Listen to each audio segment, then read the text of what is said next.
tapi diinterpretasikan atau dipikirkan itu adalah perselingkuhan. Itu. Jadi misalnya tadi tuh, kan ya bayangin ya, kita masih kecil atau masih sekolah, digeret-geret sama ibu kita, itu Iya. kan menyedihkan sekali gitu ya sesungguhnya. Lalu ketika kita punya pasangan, pasangan kita nih, kita lagi duduk makan nih gitu ya di mall gitu ya, terus dia ngeliatin ada perempuan lain cantik banget dari atas ke bawah gitu.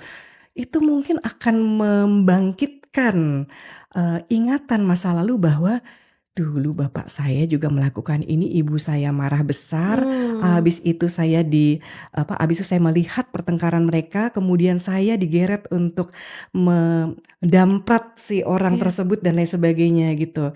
Jadi, apakah nggak boleh ngeliatin orang lain? Ya, mungkin aja orang itu sebegitu menariknya sehingga siapapun akan ngeliatin orang itu dari atas ke bawah gitu, tidak ada isu perselingkuhan sama sekali sesungguhnya. Iya. Tapi itu tadi tuh, karena lukanya di masa lalu belum sembuh, itu dinilai sebagai, ini pasti tanda-tanda perselingkuhan, gitu. Kesimpan di core memori anaknya ya?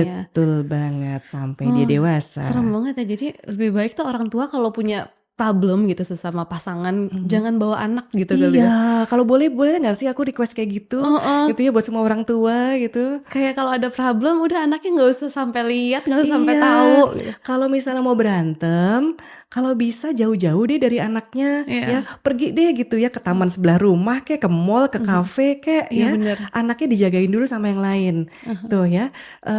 Karena cukup sering loh, itu ketika, anak ini nonton pertengkaran orang tuanya, kemudian isu yang ketika dia udah dewasa, "Aku tuh bener-bener nggak bisa loh kalau ada suara keras." Iya. Bukan karena dia marah-marah, ya emang power-nya aja gede gitu, misalnya kayak gitu. Itu udah bisa men-trigger, kan Mmm. kacau ya, gitu.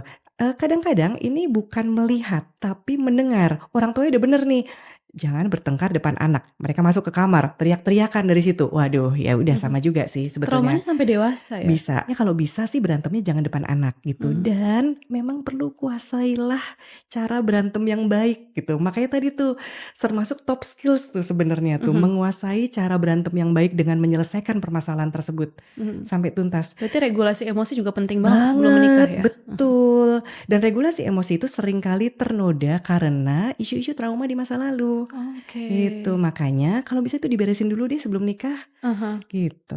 Tapi emang kalau misalnya mau menikah gitu, ditanya udah siap atau nikah memang kayaknya nggak ada yang bener-bener 100% siap kan? Betul banget. Jadi bukan berarti juga sih kita terus menunggu